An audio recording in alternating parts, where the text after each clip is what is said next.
Hello, and welcome to our annual memorial service. My name is Adrian Woodbridge, and I'm the head of spiritual healthcare. It's been a tough year for many of us in so many ways, and especially for those who've lost a loved one in this last year. We've not been able to remember and reflect in ways that are familiar to us as a community together, with one another. This service today, this time together, consists of music, readings, and reflection for all those that are on their journey of grief, no matter where you are or where you're going. So welcome to you as you join us on this journey of remembrance. We're going to hear now a reflection of this last year from our Chief Nurse, Professor Nancy Fontaine.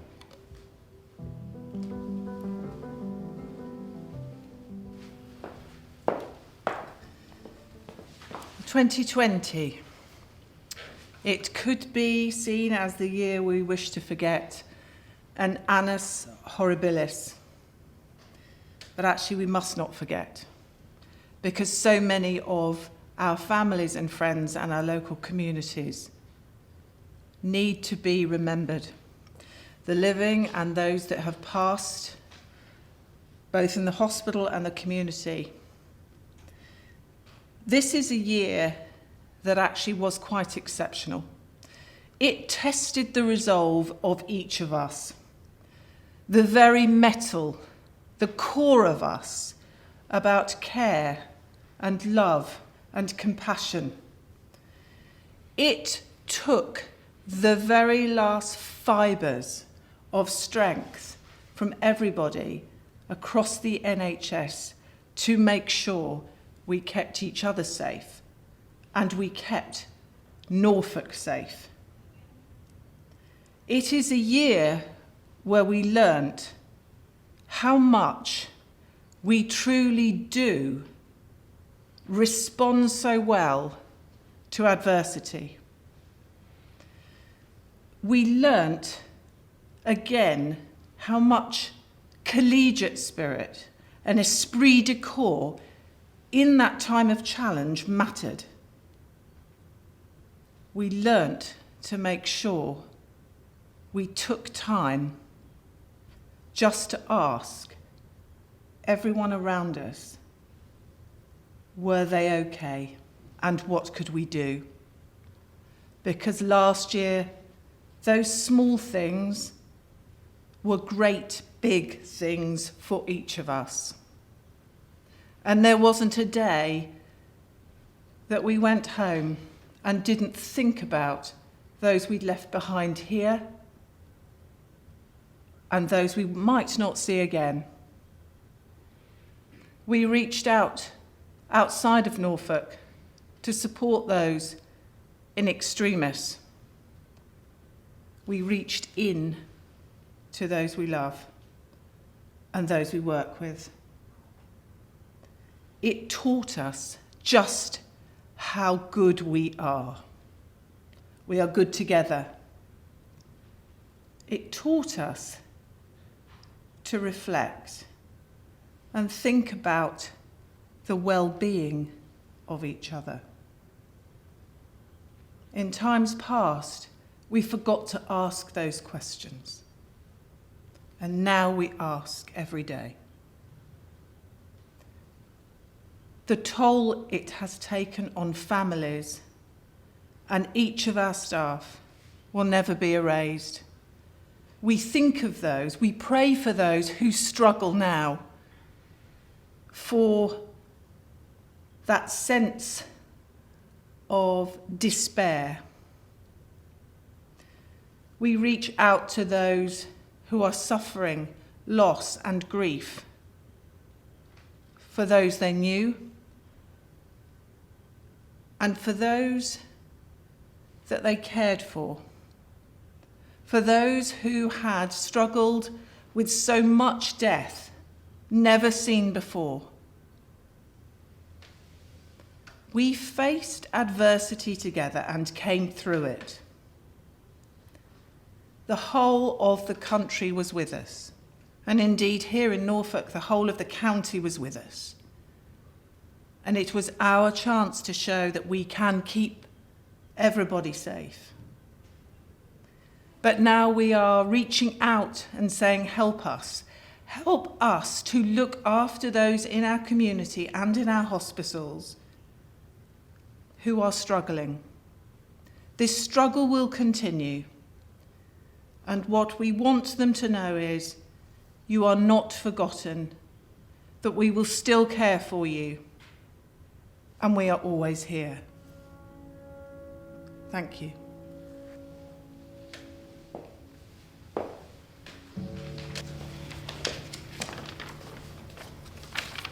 Hello, I'm Lauren Jaques and I'm a Deputy Sister on Critical Care, and I have a poem to share with you all today. I heard your voice in the wind today and I turned to see your face. The warmth of the wind caressed me as I stood silently in place. I felt your touch in the sun today as its warmth filled the sky. I closed my eyes for your embrace and my spirit soared high. I saw your eyes in the window pane as I watched the falling rain. It seemed as if each raindrop fell, it quietly said your name. I held you close in my heart today, it made me feel complete. You may have died, but you are not gone, you'll always be a part of me. As long as the sun shines, the wind blows, the rain falls, you will live on inside me forever, for that is all my heart knows.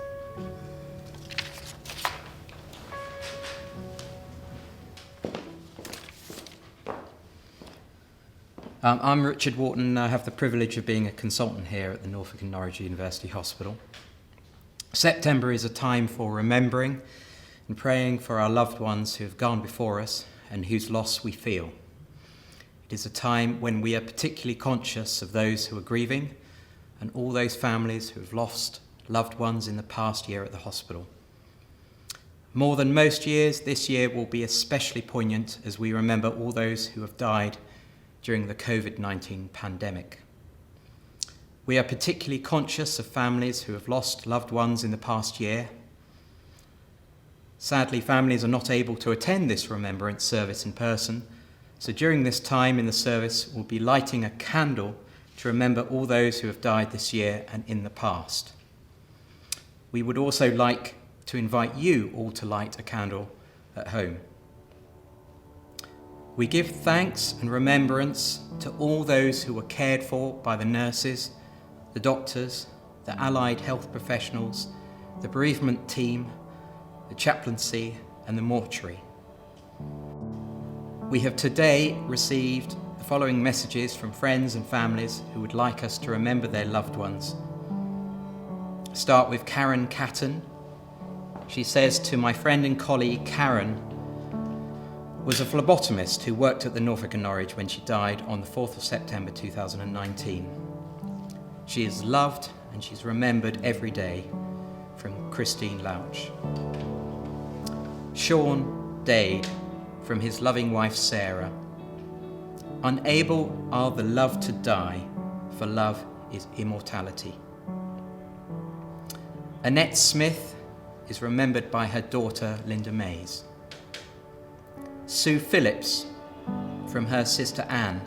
If ever there is a tomorrow when we are not together, there is something you must always remember. You are braver than you believe, stronger than you seem, and smarter than you think. But the most important thing is that even if we're apart, I'll always be with you. Helen Veronica Greaves, known as Nell. She was wonderful, funny, warm, kind person. She was my mum, and I'm very proud to be able to say that. There isn't a day that goes by when I don't think of her. I miss her so very much. And that comes from Susan Hallowell Bass. Patricia Jean Good, a lovely and loving wife, mum, nan, grandma, great nan, sister, auntie and friend. Pam cared all around her, had a kind and generous heart, and was loved by many.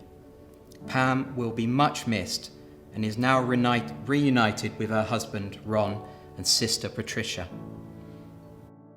Brian Garrett, father, husband, granddad, and our fundraising hero during the most difficult time of our lives. You thought of others before yourself. Estrella Catalan, our colleague and emergency department staff nurse who sadly passed working to save our community. Wing Commander John Tucker, who is missed dearly by his loving wife Angela. Jenny Reynolds. Jenny was a loving wife, mother and daughter, and a dear friend to so many, who spent her life always putting others first. Throughout her life, she always showed those around her how much she loved and appreciated them. Gretel Bryce. Gretel was the biggest and the best dreamer we have ever known, a trait she passed down to her two daughters. Stuart Goodman. Leaving behind a loving family, Stuart was born the year after the NHS was founded. It gave him wonderful care from birth throughout his life. He is loved by so many people. Elizabeth Bohill. Loved dearly by your family, we miss you every day. Andrew Hornby, our very own superhero, who touched so many lives, both in life and death. Missed so much every day by Charlotte, Lucy, Robin, Catherine and Nicola, as well as all his wider family and all his friends. We remember them all.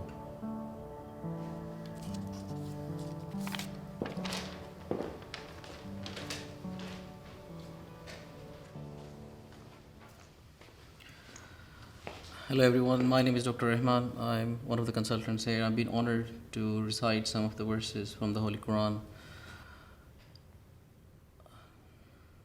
أعوذ بالله من الشيطان الرجيم بسم الله الرحمن الرحيم ومن آياته أن خلقكم من تراب ثم إذا أنتم بشر تنتشرون ومن آياته أن خلق لكم من أنفسكم أزواجا لتسكنوا إليها وجعل بينكم مودة ورحمة إن في ذلك لآيات لقوم يتفكرون ومن آياته خلق السماوات والأرض واختلاف ألسنتكم وألوانكم إن في ذلك لآيات للعالمين ومن آياته منامكم بالليل والنهار وابتغاؤكم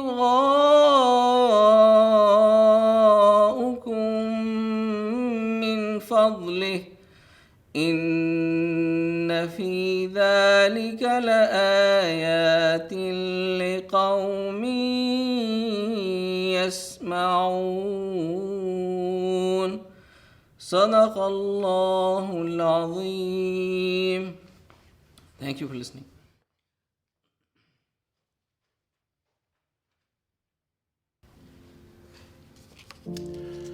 Hello, I'm Canon Darren Thornton, one of the chaplains here, and I read this verses from Scripture on behalf of the chaplaincy team. A time for everything. There is a time for everything, and a season for every activity under the heavens. A time to be born, and a time to die. A time to plant, and a time to uproot. a time to kill and a time to heal, a time to tear down and a time to build, a time to weep and a time to laugh, a time to mourn and a time to dance, a time to scatter stones and a time to gather them, a time to embrace and a time to refrain from embracing, a time to search and a time to give up, a time to keep and a time to throw away, a time to tear and a time to mend, a time to be silent and a time to speak, a time to love and a time to hate, a time for war and a time for peace.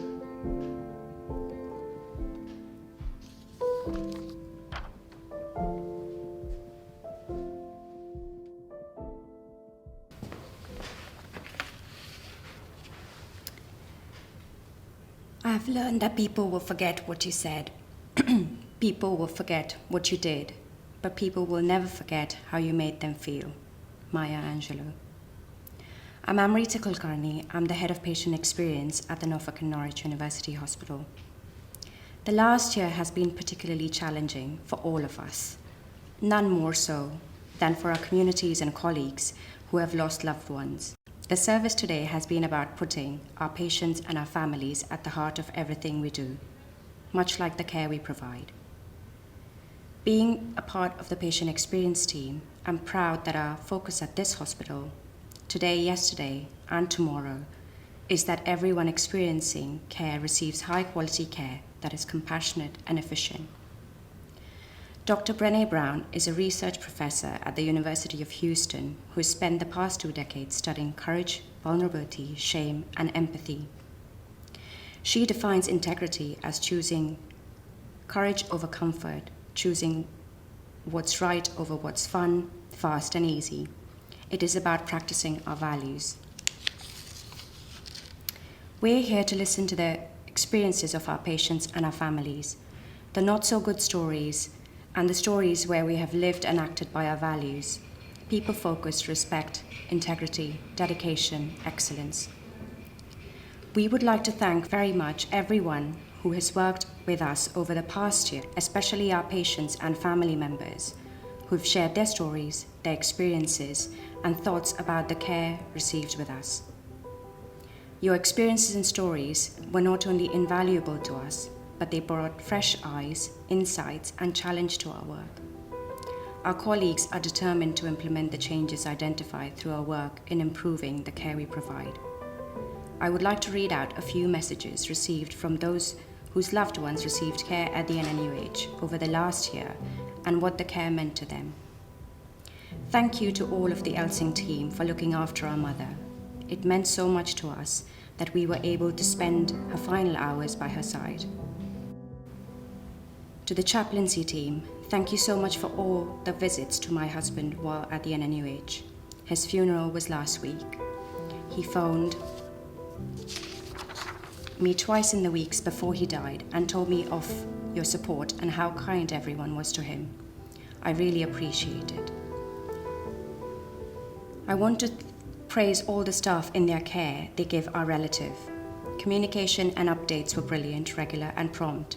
She always looked so lovely whenever we saw her. The care received was brilliant. A huge thank you and deepest gratitude to all staff. Each and every one of them made the shock of her illness easier to bear. Every single staff member was kind, respectful, and caring. We couldn't have wanted our relative looked after any better. A huge thank you also for allowing visiting. It really meant a lot to all the family.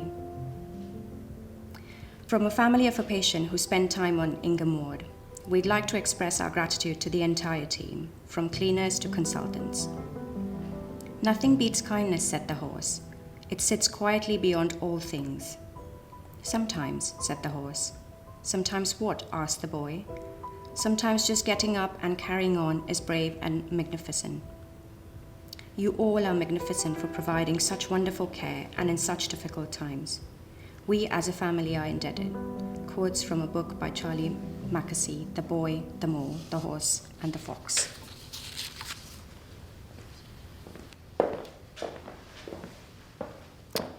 Hello, my name's Sam Higginson and I'm the Chief Executive here at the Norfolk and Norwich Hospital. We're here today to remember all of those who have passed over the last year, both here at the hospital and in the community. And I'm acutely conscious what a very difficult time it must have been and still is for many families. It's also been one of the most challenging periods in the history of the NHS. And one of the things that has given me hope over the last year or 18 months is our staff, and how often I've witnessed individual examples of caring and compassion from many of our staff on the wards or working in different parts of the hospital, and how often I've witnessed different groups of staff working together or having to work in unfamiliar places or having to work in different ways with our partners in the community. And through all of those challenges, our staff have risen to the challenge and delivered some truly exceptional care in what must be some of the most difficult circumstances the NHS has ever experienced. And despite all of our challenges over the last year, and despite everything that's happened, that's the thing that gives me greatest hope looking forward. Thank you.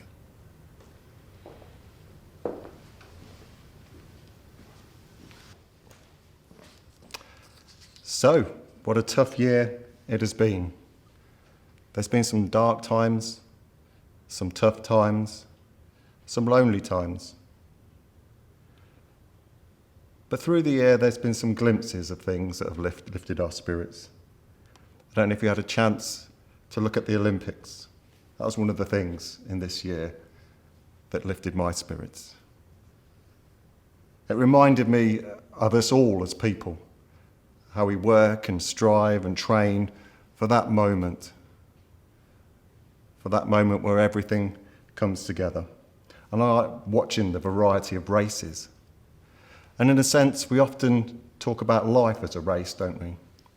We say when our race is run, when all is done. What sort of a race does your life feel like at the moment? Maybe a triathlon. One moment you're in deep water, the next minute you're out and running, and the next you're on your bike. Maybe it just feels like a marathon, like a long, long slog. The steeplechase, where we're running around and there's obstacles and there's water and you keep going. I like to think myself about life being a relay. If you notice something about the relay, all your training, all your hard work, all your focus, all you've put in is pivots on that one moment when you give the baton to somebody else and they take that on. What a moment of trust that all your hopes, all your dreams are passed on to the next. And I think in a very real sense for all of us, life is like the relay. Those that we've loved, those that have gone before us, pass us the baton. We take that baton, all that they loved, all that they treasured, all that they held dear. The moment we take that baton lives on in us, and we run that race with all that they've given us. So maybe as we finish this time together, as we listen to our last piece of music, it's good to remember that we are all baton carriers. And in that sense, our loved ones live on in us. So as we listen to this final piece of music, let's reflect on what that baton is that we take with us as we live our lives.